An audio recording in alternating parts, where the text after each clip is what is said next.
Hello friends, welcome to investment academy. Good morning. आज की ताजा खबर में आपका स्वागत है। सबसे पहले हम ग्लोबल न्यूज से स्टार्ट करेंगे क्योंकि उसी का इम्पैक्ट चल रहा है हमारी मार्केट्स पे ज्यादा।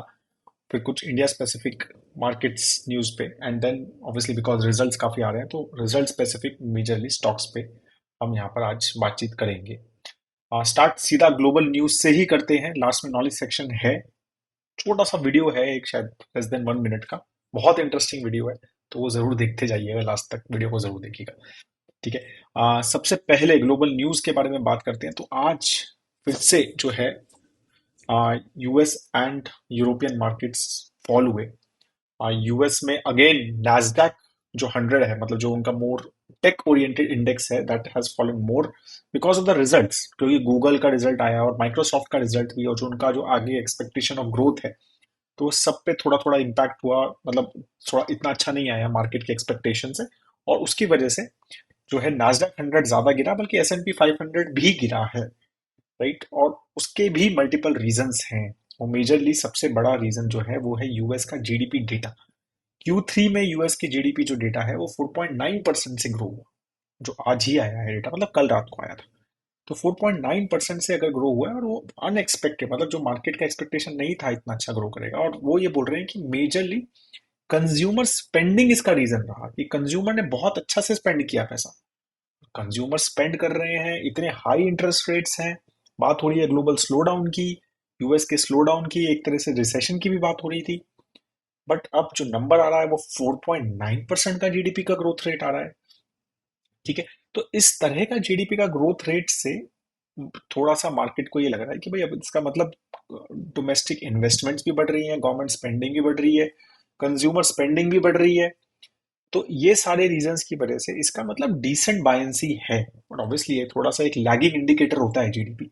ठीक है, it's not a leading indicator. मतलब हो चुका है ये काफी टाइम, मतलब ये सितंबर तक का, 30 सितंबर तक का डेटा है, एक महीने पुराना का इंडिकेटर है।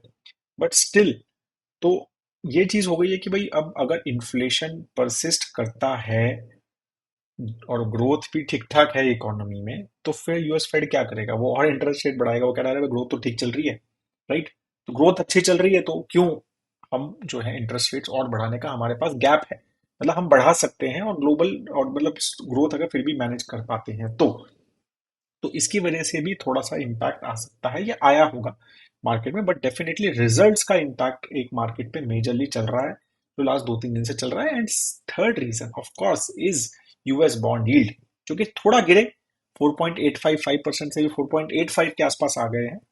बट डेफिनेटली उससे flight of capital, right, foreign investors specifically जो है वो जा रहे हैं from various emerging markets and global markets, equity markets से पैसा पैसा जाके और बॉन्ड्स में जा रहा है, और not just as I said हर मार्केट से, बिकॉज इतना अट्रैक्टिव एक बहुत ही low risk asset class type US bond yield, 10 year bond जी से ही अगर आपको ऑलमोस्ट 5% का इंटरेस्ट देगा फॉर 10 ईयर्स, तो of course the money will flow there.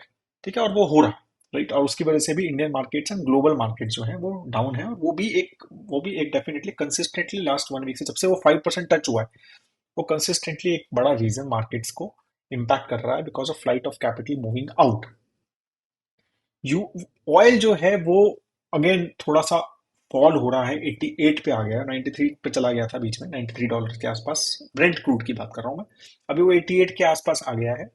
But of course अभी क्या हो रहा है कि डेफिनेटली एक मिडिल ईस्ट का इम्पैक्ट तो है। अब वो कितना बढ़ेगा, कितना होगा, अभी बहुत कहना मुश्किल है, राइट, बिकॉज अभी तो इसराइल और हमस में ही चल रहा है। बाकी सारी सिर्फ बातें हो रही हैं, राइट, कि क्या है कैसे है। अब आई होप वो बड़ा ना हो, right, everyone is hoping that, and शायद मार्केट्स आर ऑल्सो मतलब इन बिटवीन, कि शायद ना बढ़े। अगर ये नहीं बढ़ा तो फिर ऑब्वियसली इसका ग्लोबल स्लो डाउन का भी इम्पैक्ट होता है ना, कि ग्लोबली जो है इसका सप्लाई चेन्स पे और ओवरऑल वॉर की कॉस्ट वगैरह बढ़ जाती है, तो पैसा वहां खर्च होगा, इन्फ्लेशन बढ़ने के चांसेस फिर से बढ़ सकते हैं। तो ये सारे इम्पैक्ट की वजह से ग्लोबल स्लो डाउन का फिर से इकोनॉमिक आउटलुक ब्लीकर की वजह से, और डिमांड पे स्लो डाउन होने की वजह से ऑयल जो है वो इससे पहले भी जो गिरा था वो इसकी वजह से गिरा था, बट ये बस बिकॉज ऑफ दिस इसराइल और हमास वॉर, तो ये फिर से बढ़ा था। अब फिर से वो थोड़ा सा चीजें आई थिंक इन बिटवीन है, तो अभी $88 पे बेसिकली है।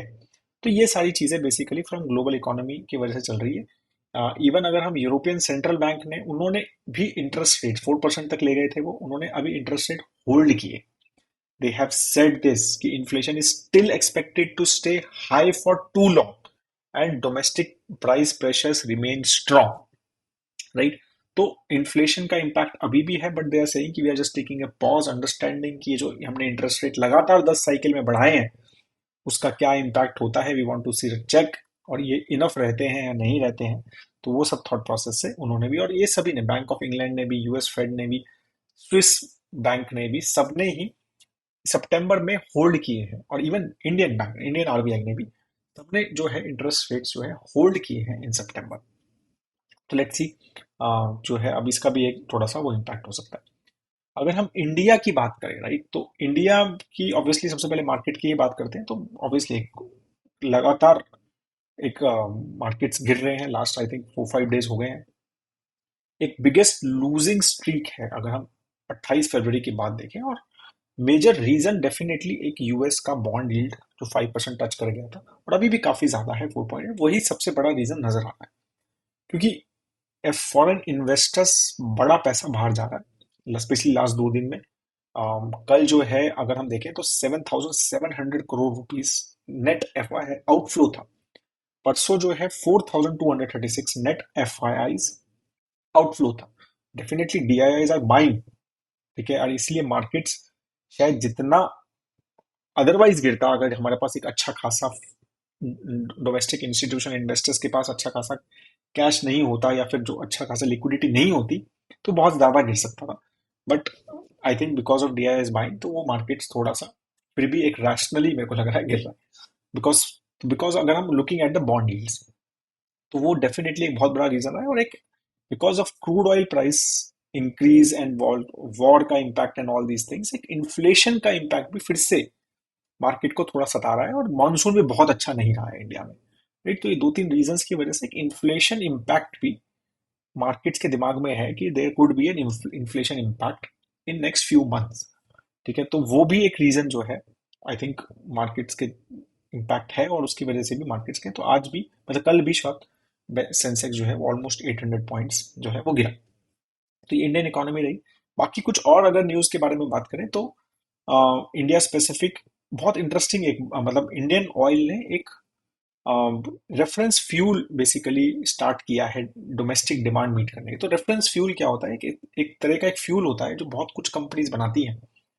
तो ये एक फ्यूल बेसिकली एक रेफरेंस फ्यूल की तरह यूज होता है, कि एक ऐसा फ्यूल जो हर टाइप के डिफरेंट क्लाइमेटिक कंडीशंस में ऑटोमोबाइल को चेक कर सकते हैं विद दैट फ्यूल, ठीक है। तो ये एक नॉर्मल ऐसा हमारे जो पेट्रोल पंप पे मिलता है वैसा फ्यूल नहीं होता, वो पेट्रोल और डीजल ही होता है, बट एक रेफरेंस फ्यूल की तरह उसका नाम होता है। उसका थोड़ा सेपरेट प्रोसेस होता है उसको डेवलप करने का, and which is little complicated, but Indian Oil could crack it, and there are very few countries which are basically doing it. So Indian Oil is saying now कि we will basically manage the domestic demand of reference fuel, and maybe we will export also in due course of time. तो ये काफी interesting है। मतलब ये सब basically make in India और आत्मनिर्भर भारत जो गवर्नमेंट का काफी फोकस चल रहा है इन सब चीजों पे, उसको दर्शाती है कि ये काफी कंपनीज पीएसयूज भी इसके ऊपर काफी काम कर रही हैं, और काफी इसके ऊपर फोकस किया जा रहा है इवन फ्रॉम पीएसयू परस्पेक्टिव। तो ये बेसिकली एक ट्रेंड उस तरह से मैं आपको समझाने की कोशिश कर रहा हूँ। बहुत एक इंटरेस्टिंग चीज डेटा आया, मतलब चाइना जो है इंडिया को स्टील एक्सपोर्टर की तरह, इंडिया को चाइना वाज द बिगेस्ट, मतलब हम सबसे ज्यादा इंपोर्ट हमने फिनिश स्टील जो है चाइना से किया, और हम फिर भी एक्सपोर्ट कर पा रहे हैं। मतलब हम इंपोर्ट भी कर रहे हैं फिनिश स्टील और एक्सपोर्ट भी कर रहे हैं, तो बहुत इंटरेस्टिंग था। But I think it's company specific रहा होगा, किसी कंपनी ने बाई किया, किसी कंपनी ने सेल किया, राइट। तो उस तरह से मेरे हिसाब से वो ओवरऑल रहा। तो ये बेसिकली ऑन इंडियन मार्केट्स के बारे में बात करें। अब कुछ हम स्टॉक स्पेसिफिक न्यूज के बारे में बात करेंगे। तो स्टॉक अगेन एक company specific I would say, तो एक ओला इलेक्ट्रिक जो है, एक्सपेक्टेड है कि उनका भी आईपीओ बहुत जल्दी आएगा। तो they raise 3,200 crore rupees recently, और इट्स ओला ईवी बिजनेस, मतलब जो उनका ओला स्कूटर है या उन ओला ईवी बिजनेस है, उसके लिए उन्होंने 3,200 करोड़ रुपीज का पैसा उठाया है। And which was mix of equity and debt. They are saying $5.5 billion का वैल्यूएशन है। इस पहले $5.5 बिलियन पे उठाया था उन्होंने, $5.5 बिलियन पे उन्होंने ये पैसा उठाया है। एक्सपेक्टेड है कि इनका बहुत जल्दी आईपीओ आएगा, and I think the way the company is, एक इंटरेस्टिंग आईपीओ रहेगा।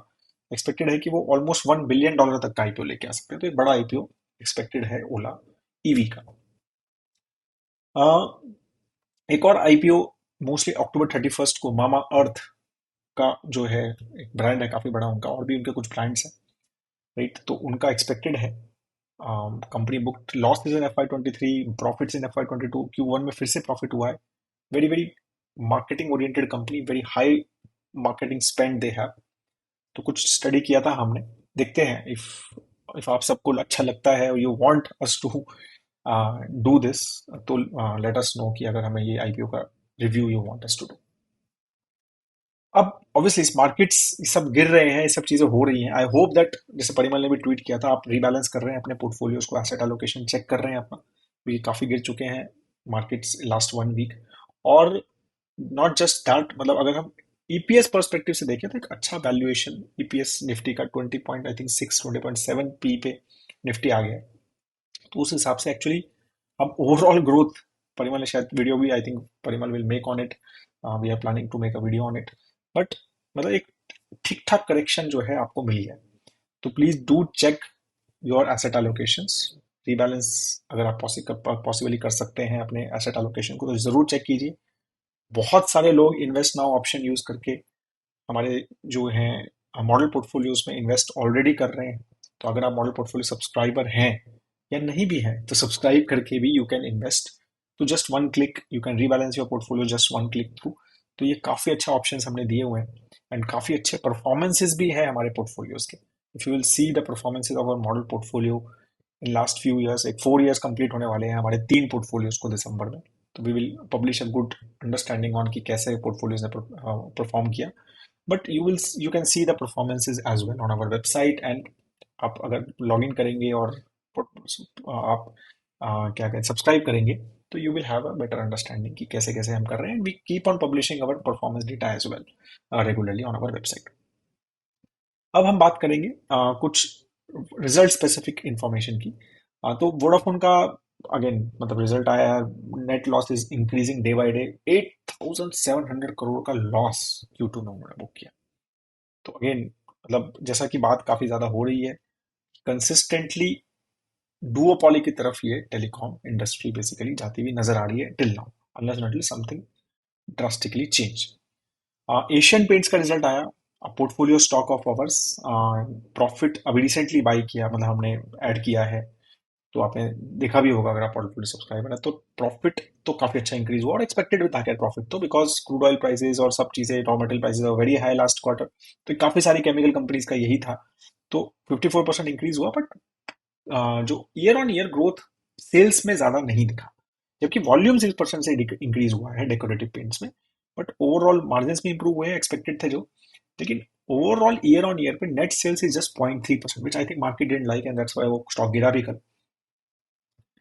बट ओवरऑल क्या कहते हैं, क्यू ऑन क्यू पे एक्सपेक्टेड ही था गिरेगा, क्योंकि मानसून वगैरह भी था, और इस बार जो चीजें हैं इतनी अच्छी नहीं रही। एंड दे ऑल्सो सेड कि भाई because of late Dussehra and late Diwali, ठीक है, तो they are expecting a very good, मतलब मानसून वगैरह का इम्पैक्ट उनको रहा कि काफी इतना अच्छा नहीं रहा। तो दे सेड कि हमारा ये वाला जो क्वार्टर है वो अच्छा होना चाहिए, but they were not expecting it to be, और बल्कि industrial segment has done well for them, और बाकी सब सेगमेंट्स भी अच्छा कर रहे हैं। तो एक इंटरेस्टिंग अच्छा रिजल्ट था, मतलब ओवरऑल ऐसा कुछ बुरा नहीं था, एक्सपेक्टेड लाइंस पे ही था। थोड़ा सा शायद ईयर ऑन ईयर सेल्स पे जो है लोगों को शायद इन्वेस्ट मार्केट को अच्छा नहीं लगा। कोरोमंडल का भी रिजल्ट आया, अगेन सिमिलर लाइंस पे ही है कि प्रॉफिट काफी कम इंक्रीज हुआ, बट अगेन उनका एक्सपेक्टेड ही था, because Coromandel is again very agriculture oriented and with the, और काफी डोमेस्टिक ओरिएंटेड कंपनी है, राइट, फर्टिलाइजर्स वगैरह पे बनाती है, इंसेक्टिसाइड्स एंड ऑल।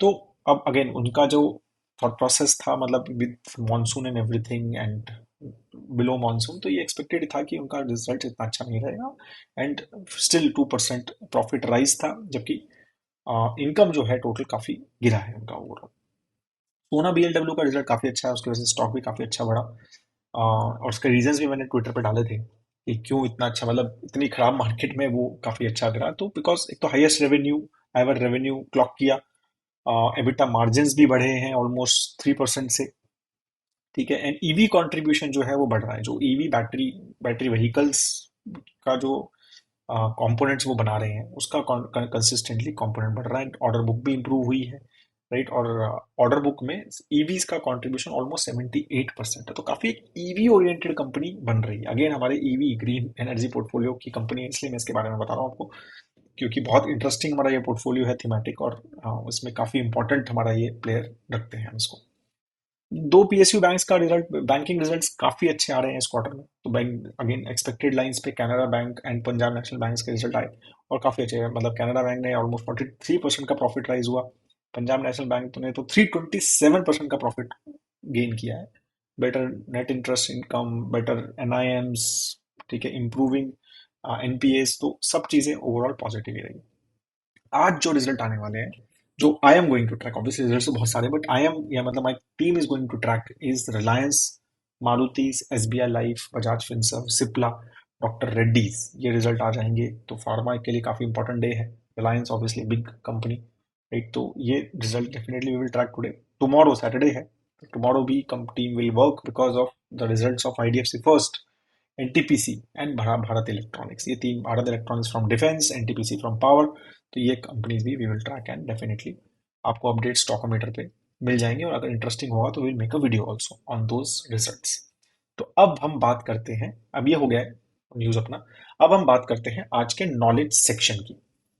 तो एक छोटा सा वीडियो है एम एस धोनी का, बहुत ही अच्छा लगता है मुझे वो वीडियो। शायद मतलब ऐसा मैंने रिसेंटली नहीं देखा है वो, शायद 2-3 बार पहले भी देखा है, but I found it somewhere now in my library. I was just looking at something, तो मेरे को लगा कि आपके साथ शेयर करना चाहिए। मतलब just listen to it, I don't know sound बहुत अच्छा है या नहीं है, but just I think 1 minute video है। जस्ट थोड़ा सा कीनली लिसन करना आराम से, अगर गाड़ी चला रहे हो तो रोक लेना 2 मिनट के लिए, एक ही मिनट लगेगा आपको।